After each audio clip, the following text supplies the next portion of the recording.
what made us go into the B batch? Because some people would say that, oh, you guys are riding with guys that aren't on your level, or whatever. But I mean, there was method to the madness in selecting that B bunch.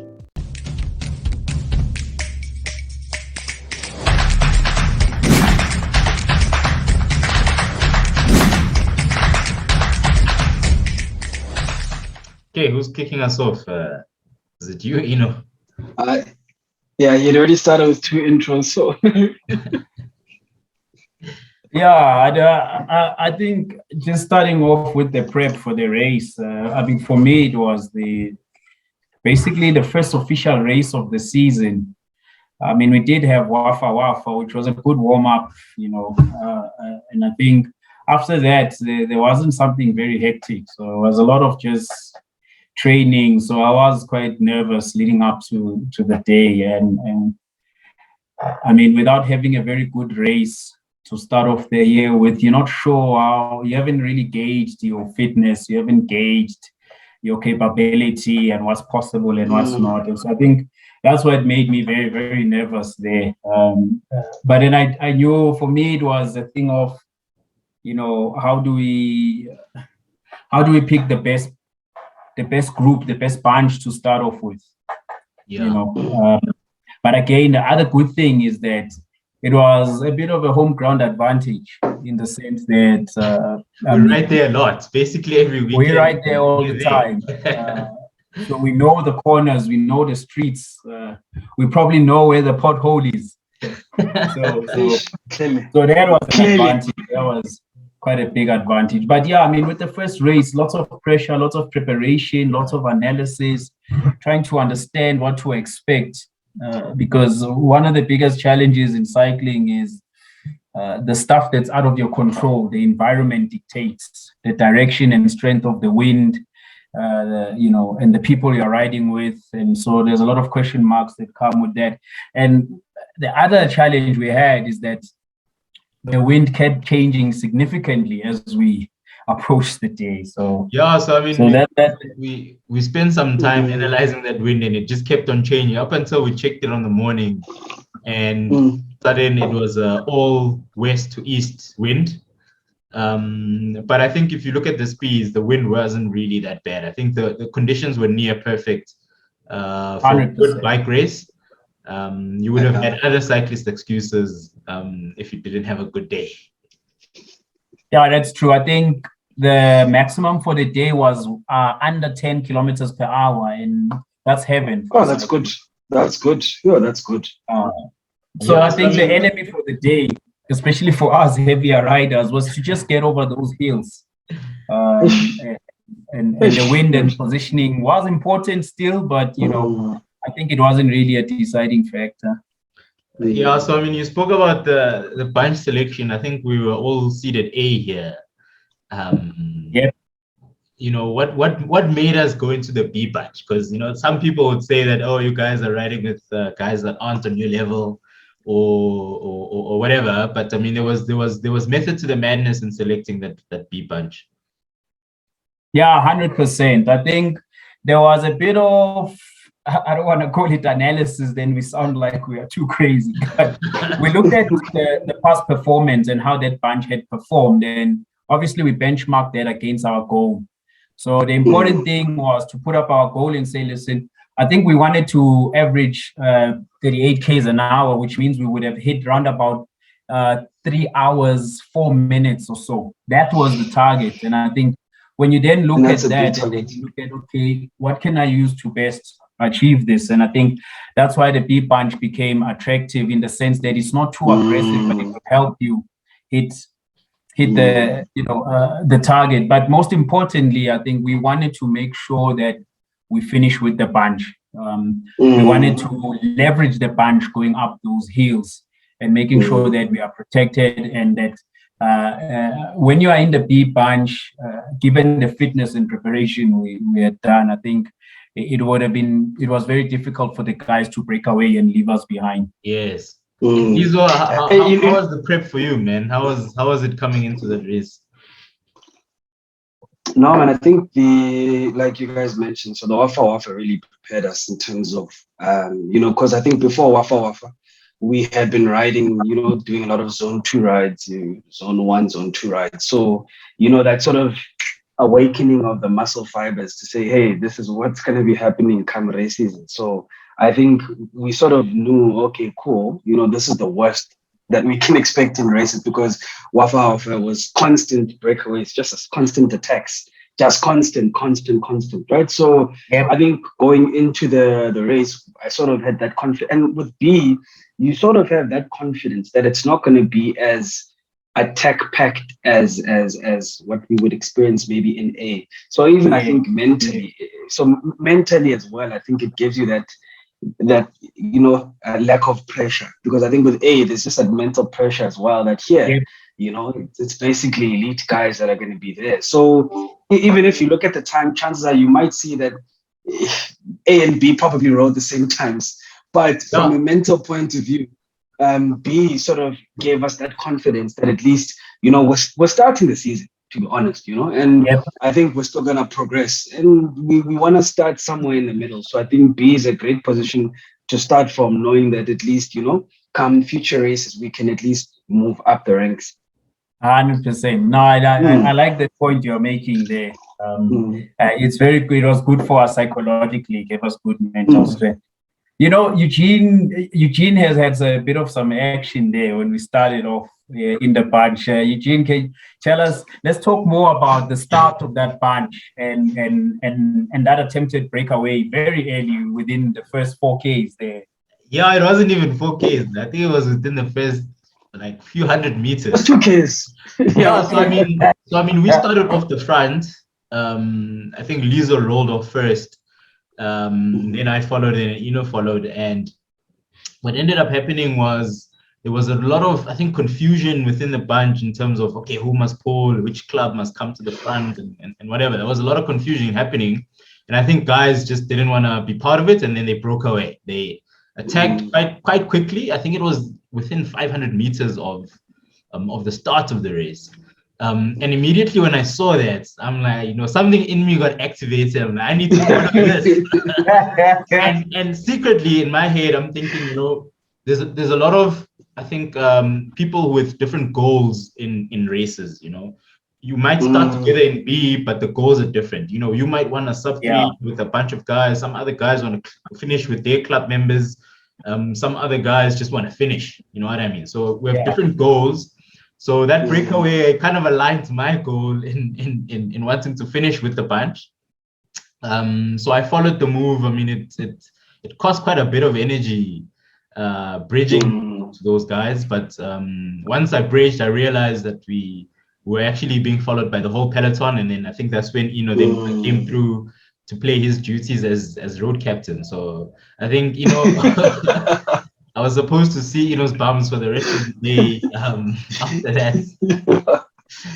Yeah. I mean, I've had a bit of a better experience when it comes to positioning and some tactics, particularly around navigating the wind. So I think I was sort of like the yardstick for the team to say what's the best possible position I can occupy at the time. It was very difficult in the beginning, very big bunch, and it got very unsafe as well. So I mean, let's talk a bit about that.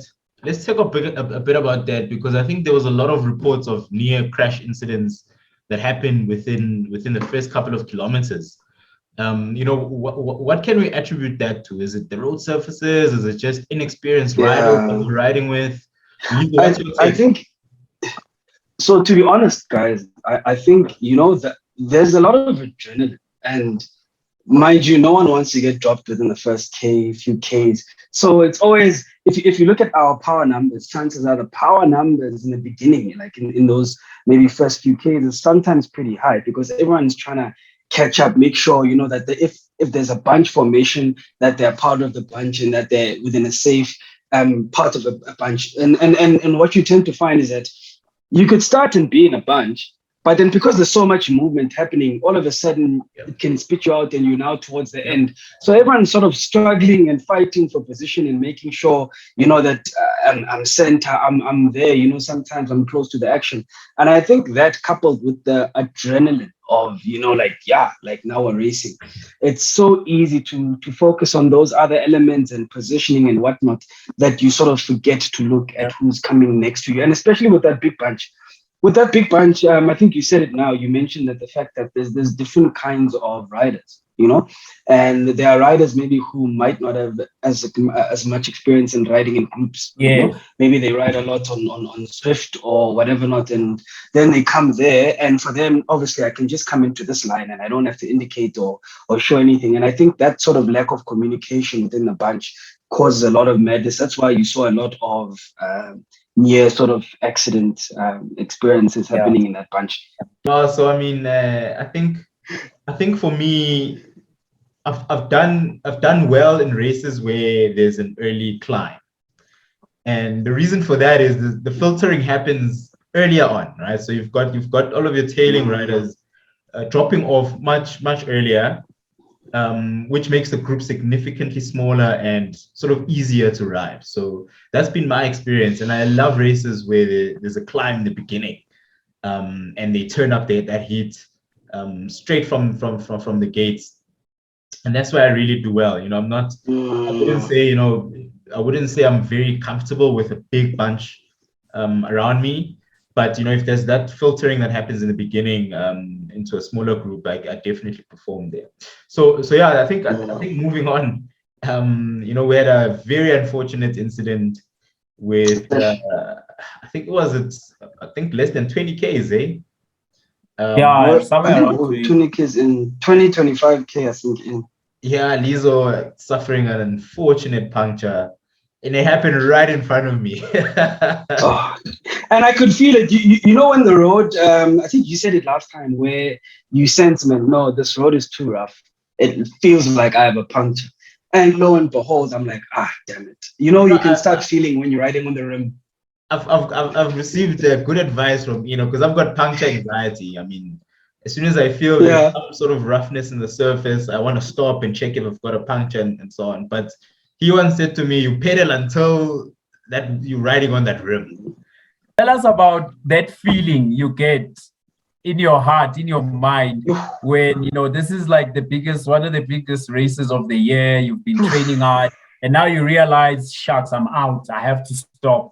Like my game ends here. And the painful thing about that is as much as it's a technical or mechanical failure, there's still that element of you that feels like, ish, I let it down. I let everyone down, and maybe people will think this is what you're capable of, or this is you. It's it's a cycling excuse, as opposed to like literally there was a puncture. So you literally beat yourself up in terms of, shucks, I could have been there, I could have been riding. Now it's old. Like you're not even thinking. The thing is, the moment you're out by a minute or 30 seconds, you're not even thinking like, that bunch is gone. There was points where I got back and I'm thinking, okay, if I ride hard, could I get them? But in my mind, I know it's really not even close to being possible. Bad crashes can happen. So in my view, the best thing that can happen is let's wait for the difficult part of the route to come, and that's where we do the damage, not yet. Yeah, so I think that's the next topic for me. That's that difficult part which came. Yeah, I'm not sure how many kilometers it was, but that cycle was around about 65, I think. Yeah, I think that was the first long drag. The gradients weren't steep at all, but it was just a consistent. Was this the first one? Was it the first one or the second one? I think it was just before the first real climb. Yeah. So it was just a long drag. 2% kind of gradients. And that for me, that was a good sign that at least we're moving and we're sort of dropping people, and the group is becoming smaller, just out of safety. Not because I want to go to the line with people, but I think just in terms of safety, you want that filtering to happen. And I saw it on video, which we'll show you here as well, where, you know, a couple of guys were just struggling to keep up with the group, you know. And I found myself, you know, all of a sudden I was at the back of the group, and that's where you realize, oh crap, like there's a bunch of people behind me. And you know, leading towards that first real climb, that shock tooth climb, you know, like there was a lot of gaps that we had to close down. I had to close down personally. You know, was like perfectly positioned, because as soon as we took that turn, there was this long line of riders. As always, there was this long line of riders, and in between, you know, people are suffering. They're dropping off or losing the wheel, and you ended up having to close down the gaps. But I think fortunately for me, I had been resting pretty much the whole race, and I sort of did have that energy to close down those gaps. It is expensive and it comes at a cost, but as soon as we reached that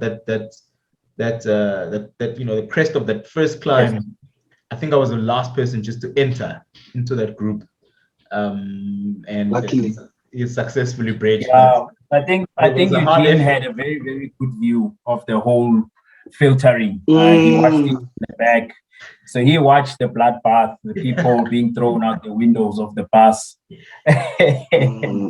The bus having less and less people, and yeah, for me, you know, I'm not the strongest climber, so it's absolutely crucial that I'm well positioned when the climb comes as we approach it, because then what I do in a worst case scenario, when things are very bad, I know that if I'm in the front of the bunch, if I happen to climb a little slower than the guys, I can still drop off to the back of the bunch, but I'm still in the bus. So that's what I'm trying to.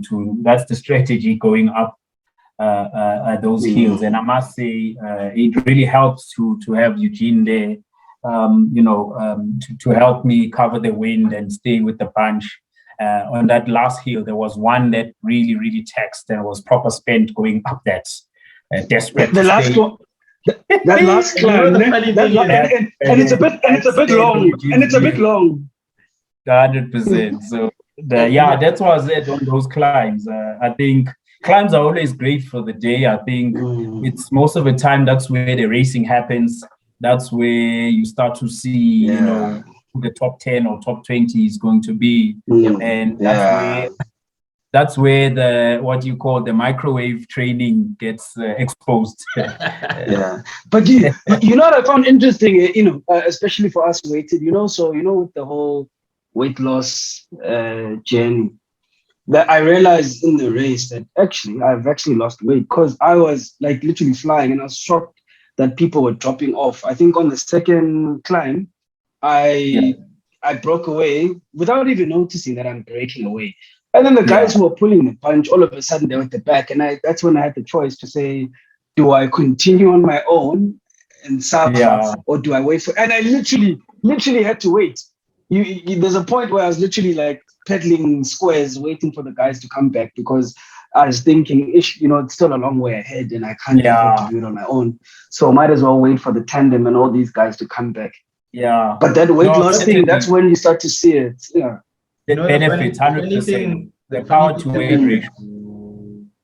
The funny thing that happened when I caught up to, you know, because he was in front of the bunch and I was kind of, you know, maneuvering through the casualties and up until I got to, you know, and then I'm like, dude, you know, stick on my wheel and we're gonna close that gap to that bunch. And you know, he hopped on my wheel.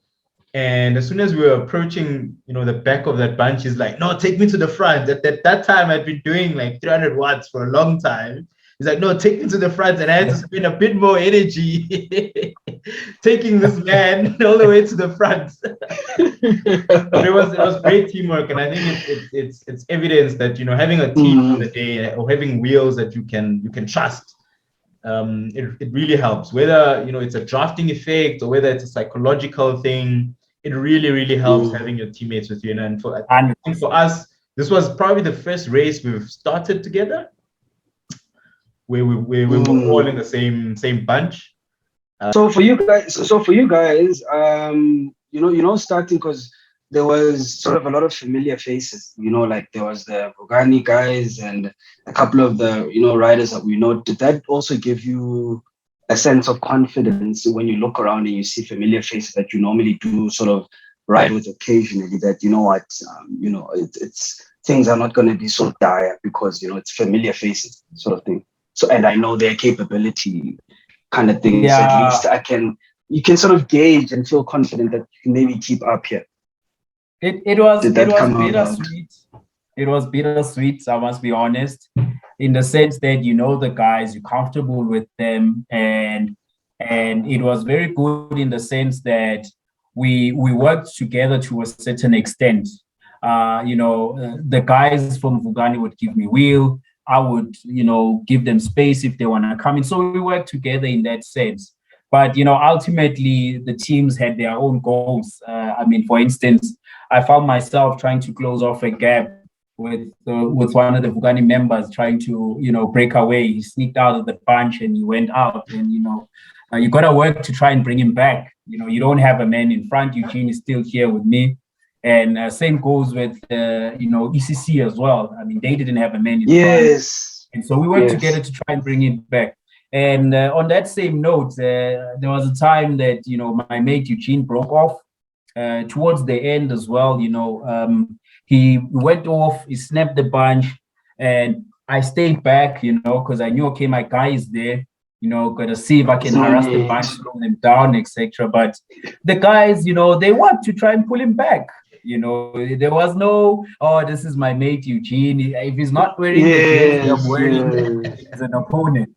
So they called him back. I think the interesting thing about that was, I moved towards the front of the bunch. I found myself in the front of the bunch, and I realized it was an ECC member and a Vugani member pulling at that time. And, the pace wasn't high or anything. And I was wondering why the pace is like that, right? When I look around, I didn't see any other Vugani guys that we started with, right? And in my head, I'm assuming that, they broke off or snuck off to the front. And that's why I attacked. That's the reason why I attacked, because in my head, I'm thinking, like they snuck off while I was relaxing at the back, and they now have a big gap to the front. And that's the reason why I attacked. And when I attacked, I looked back and I saw, someone was following me. I kept pedaling for a bit, and then I gave him the elbow. He didn't come. I gave him the elbow again, and he didn't come. And that's when I realized I just peeled off for him to pass me. And once he passed me, I stuck on his wheel again. And I think that's where the call for us to now work together. But I think it was like 10 Ks to go at that time. 10 Ks to go at that time. And that's when the call to come and work together came, and we actually did a lot of effort now to try and get to our target of sub 3. Fortunately cramped. You can take us through what happened in those last 3 kilometers. So I wasn't.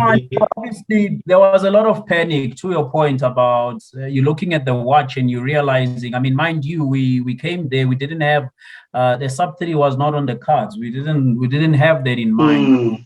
We're not sure that was possible. But then, as we approached that finish, I started realizing that hang on, the sub 3 is on the cards here. But what made it difficult is that you now realize that there can be no threat, absolutely no threat to it. Like you cannot crash somebody, you cannot get a puncture.